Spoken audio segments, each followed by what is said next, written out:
Banyak pertanyaan di kolom komentar seputar berapa besarnya hak uang pesangon yang diterima karyawan ketika seorang karyawan mengundurkan diri dari perusahaannya atau resign sesuai dengan Undang-Undang Cipta Kerja. Kalau kita merujuk ke Undang-Undang Cipta Kerja, maka sayangnya karyawan yang mengundurkan diri atas inisiatif sendiri, atas kemauan sendiri, tidak berhak mendapatkan uang pesangon. Juga tidak berhak mendapatkan uang penghargaan masa kerja. Jadi karyawan yang resign sesuai aturannya tidak berhak mendapatkan uang pesangon. Tapi meski nggak dapat uang pesangon, karyawan yang resign masih berhak untuk dapat uang penggantian hak dan uang pisah. Begitu aturannya di Peraturan Pemerintah Nomor 35 Tahun 2021 sebagai peraturan sana dari Undang-Undang Cipta Kerja, Undang-Undang Nomor 11 Tahun 2020.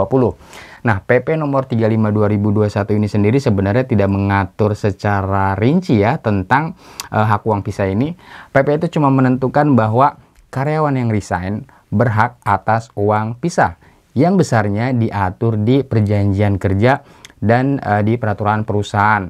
Nah, sekarang masalahnya bagaimana kalau di perjanjian kerjanya atau di peraturan perusahaannya ketentuan mengenai uang pisah ini nggak diatur. Inilah yang kemudian sering dijadikan alasan oleh perusahaan bahwa perusahaan tidak memberikan uang pisah kepada karyawannya ketika karyawannya ini resign karena di perjanjian kerjanya, begitu juga di peraturan perusahaannya, ketentuan mengenai uang pisah ini nggak diatur. Apakah benar kalau uang pisah ini nggak diatur di perjanjian kerja atau di peraturan perusahaan, maka karyawan yang mengundurkan diri dari perusahaan, karyawan yang resign ini nggak berhak mendapatkan uang pisah? Simak terus video ini sampai selesai ya.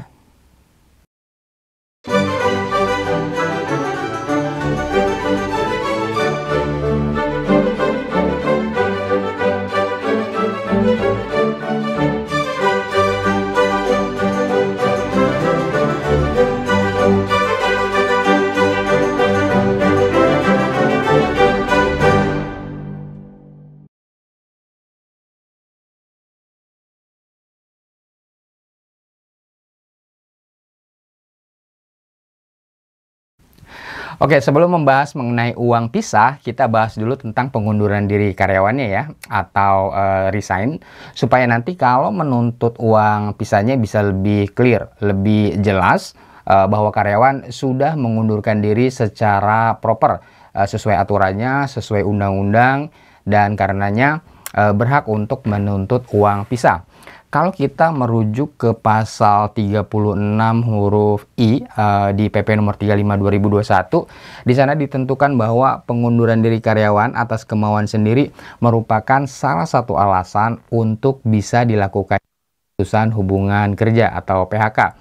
Jadi PHK ini merupakan inisiatif dari karyawan sendiri. Kalau kita ngomongin PHK, biasanya kan asosiasinya ini adalah inisiatif perusahaan ya kebanyakan.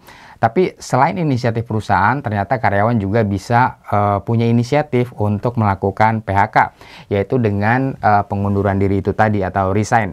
Jadi pengunduran diri karyawan juga dapat dikategorikan sebagai PHK, yaitu PHK atas kemauan karyawan.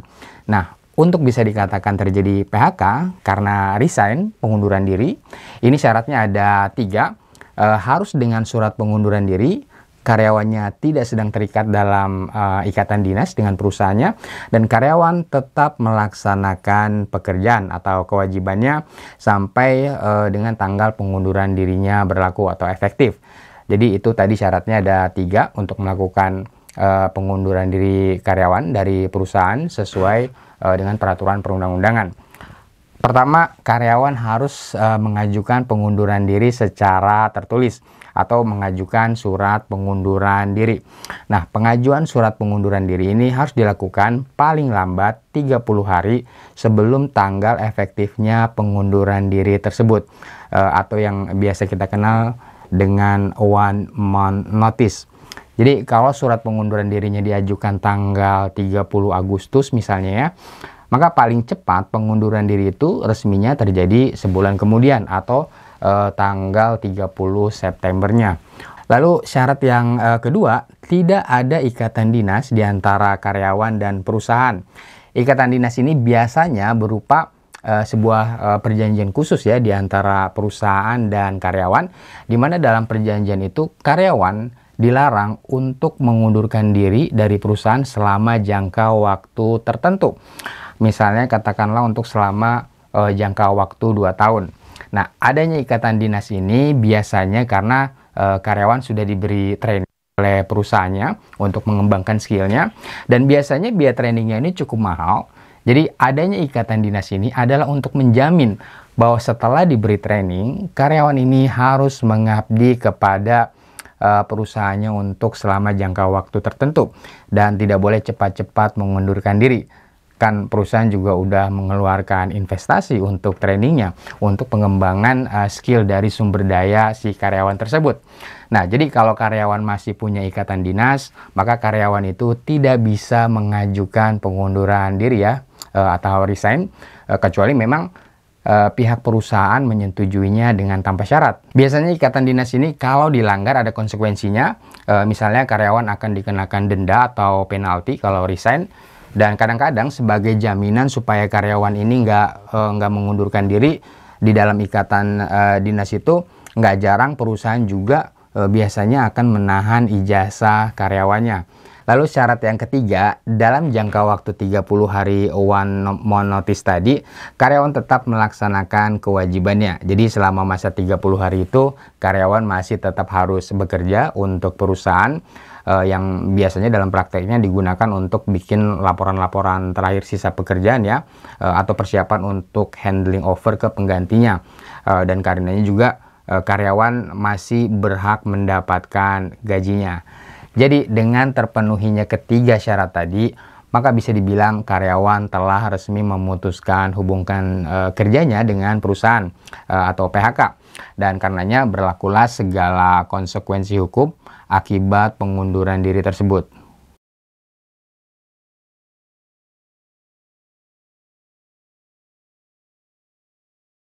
Sebagai konsekuensi hukum dari putusnya hubungan kerja karena pengunduran diri tadi sesuai PP 35/2021 pasal 50, maka karyawan berhak memperoleh pertama uang penggantian hak dan yang kedua uang pisah.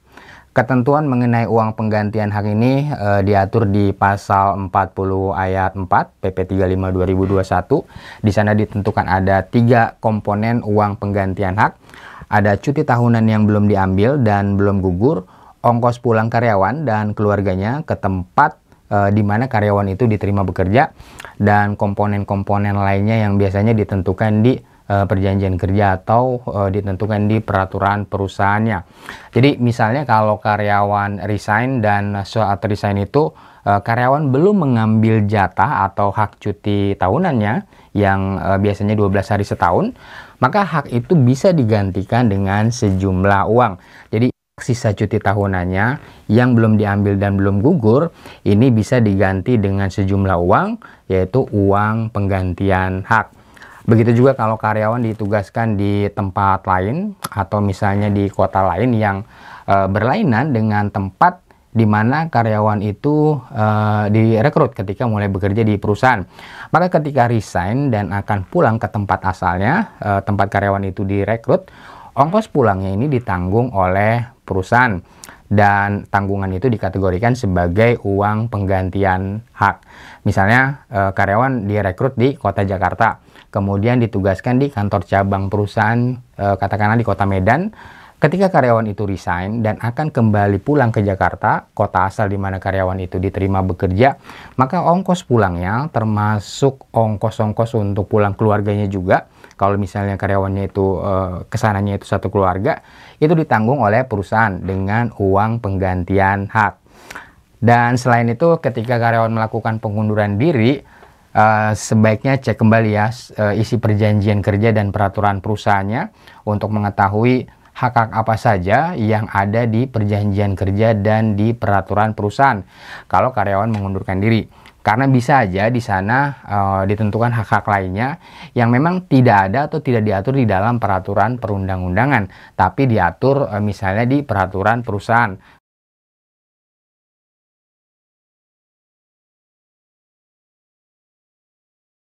Selain uang penggantian hak ketika mengundurkan diri dari perusahaannya, resign, karyawan juga berhak untuk mendapatkan uang pisah.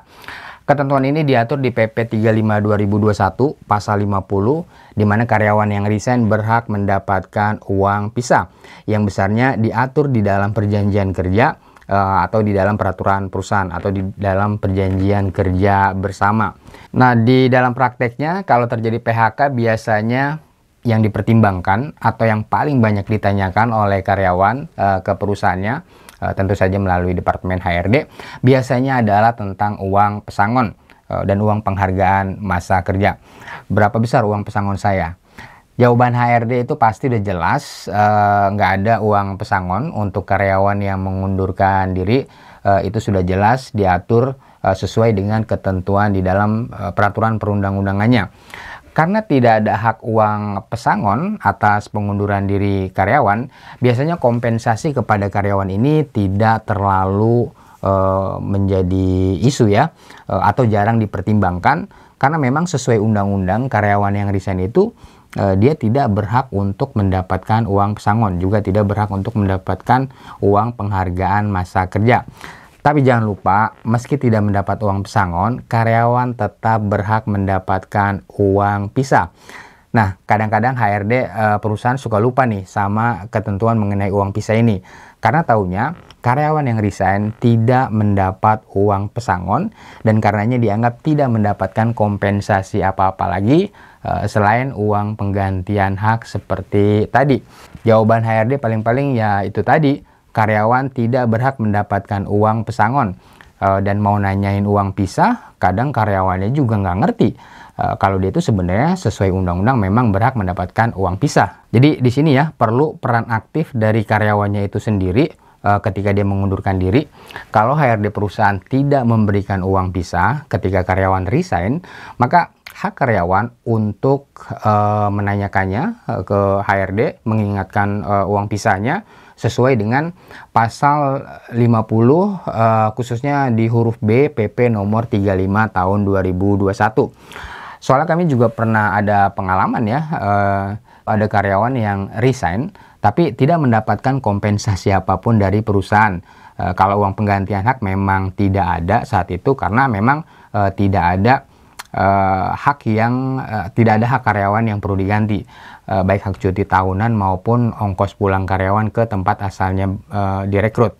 Tapi HRD juga tidak memberitahukan kalau karyawan yang resign ini berhak untuk mendapatkan uang pisahnya. Nah, setelah dicek dan dibaca kembali peraturan perusahaannya oleh karyawan yang bersangkutan, barulah si karyawan ini menyadari bahwa sesuai peraturan perusahaan, ternyata karyawan yang resign itu dia berhak untuk memperoleh uang pisah sebesar 1 bulan upah karena masa kerjanya 4 tahun. Nah, kemudian hal itu diinformasikan ke bagian HRD dan akhirnya HRD membayarkan uang pisahnya. Akan tetapi pembayaran uang pisah itu dilakukan setelah karyawannya aktif mengingatkan bagian HRD-nya. Kalau bagian HRD tidak memberikan uang pisah, ya karyawan sedikit aktif lah untuk mengingatkan. Bisa aja ini karena orang HRD-nya nggak tahu aturannya. Nah, kalau masalah uang pisah ini sudah clear, maka selanjutnya tinggal baca kembali aja peraturan perusahaannya. Biasanya di sana diatur mengenai perhitungan besaran uang pisahnya kalau karyawan resign. Untuk uang pisah ini sebenarnya untuk besaran dan perhitungannya ini tidak ada ketentuan rincinya ya di dalam peraturan perundang-undangan. Jadi tidak ada standar bakunya dalam perhitungan uang pisah ini, benar-benar mengacu pada ketentuan yang ada di dalam peraturan perusahaan yang dibuat oleh perusahaan berdasarkan kebijaksanaan perusahaan yang tentu saja harus terlebih dahulu mendapatkan masukan dari karyawan dan disahkan oleh Disnaker Trans. Nah, sekarang yang jadi soal adalah bagaimana kalau misalnya di dalam peraturan perusahaannya itu sendiri ketentuan mengenai uang pisah ini tidak diatur atau tidak ada ketentuannya mengenai uang pisah. Sebab kalau kita baca kembali redaksi pasal 50 huruf B PP 35 2021, di sana disebutkan karyawan berhak mendapatkan uang pisah yang besarnya diatur dalam perjanjian kerja di dalam peraturan perusahaan dan di dalam perjanjian kerja bersama. Bagaimana kalau perjanjian kerjanya atau peraturan perusahaannya atau PKB-nya ini tidak mengatur mengenai uang pisah? Apakah jadinya karyawan tidak berhak untuk mendapatkan uang pisahnya? Dalam praktek, kondisi ini kadang dijadikan alasan oleh perusahaan untuk tidak memberikan uang pisah kepada karyawannya ketika karyawan resign.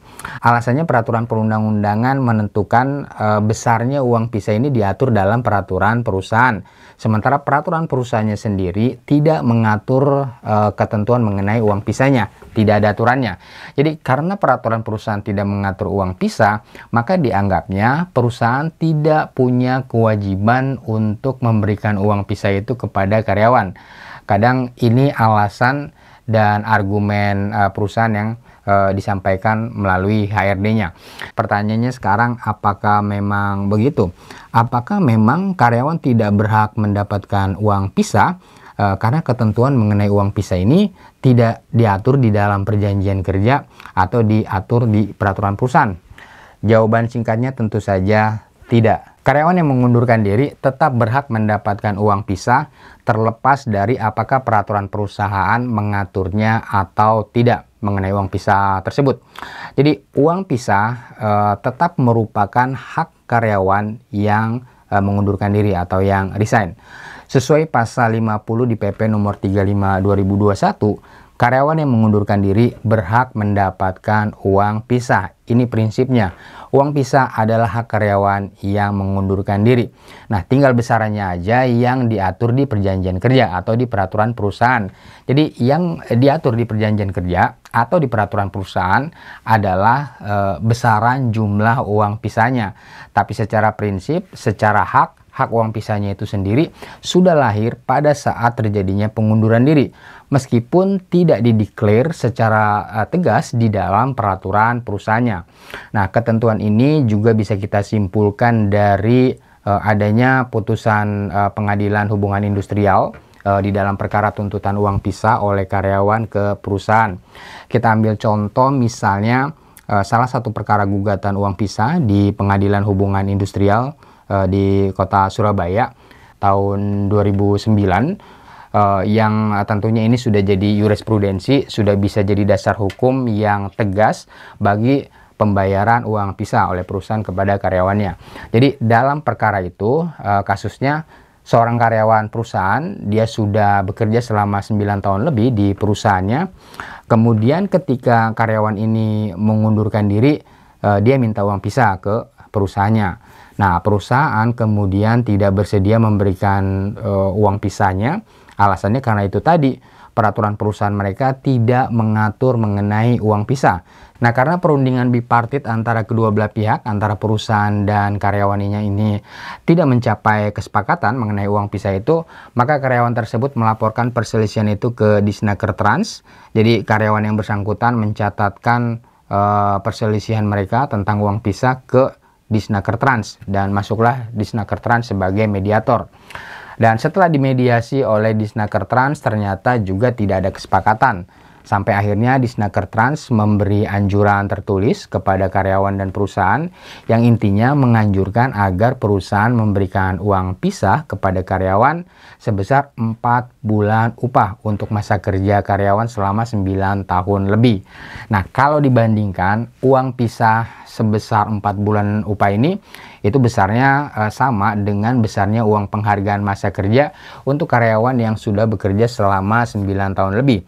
Jadi uang pisah ini secara nilai dipersamakan dengan uang penghargaan masa kerja.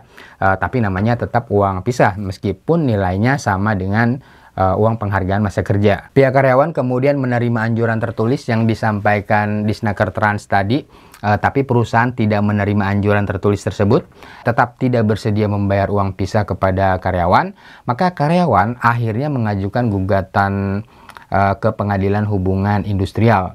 Dan akhirnya pengadilan hubungan industrial mengabulkan gugatan karyawan tadi. Dalam putusannya, pengadilan memerintahkan agar perusahaan membayar uang pisah tersebut kepada karyawannya sebesar 4 bulan upah.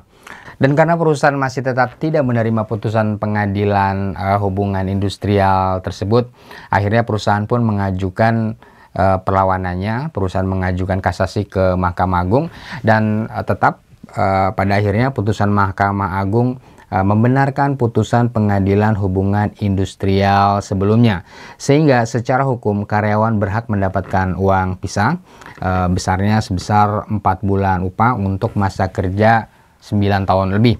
Nah, jadi dari kasus gugatan ini semakin jelas ya bahwa uang pisah merupakan hak dari karyawan yang mengundurkan diri dan tetap harus diberikan meskipun di dalam peraturan perusahaan tidak mengaturnya. Dan putusan pengadilan hubungan industrial tadi juga telah menjadi sebuah jurisprudensi bagi perselisihan hukum selanjutnya yang berkaitan dengan uang pisah ini. Oh ya, untuk mempelajari lebih dalam kasus tadi mengenai tuntutan uang pisah ini, Anda bisa membaca putusan Mahkamah Agungnya. Untuk mendapatkan putusannya silakan ikuti saja linknya di kotak deskripsi di bawah ini. Anda bisa mengunduhnya atau membacanya langsung di situs Mahkamah Agung. Nah, oleh sebab itu, maka pengaturan uang pisah ini di dalam peraturan perusahaan sebenarnya cukup penting ya, khususnya bagi perusahaan. Sebab jika tidak diatur dan kemudian ada gugatan hukum, maka besarnya uang pisah ini bisa dipersamakan dengan uang penghargaan masa kerja, jumlah nilainya. Tapi kalau misalnya perusahaan ini bijaksana dan berinisiatif untuk mengatur uang pisah itu di peraturan perusahaannya secara terbuka dan fair, maka perusahaan bisa saja terhindar dari kewajiban membayar uang pisah itu secara maksimal, yang mungkin saja bisa dituntut oleh karyawannya melalui gugatan hukum. Dan hal ini tentu lebih efisien bagi perusahaan, bisa lebih meringankan beban perusahaan, tapi syaratnya itu tadi harus fair, harus mencantumkannya di dalam peraturan perusahaan sejak awal, atau kalau perlu dicantumkan juga di dalam perjanjian kerjanya. Nah, demikian Sobat Legal Access, informasi seputar uang pisah ini kami sampaikan. Semoga informasi yang singkat ini bermanfaat dan berguna ya bagi Anda dalam menjalankan hubungan kerja Anda. Salam.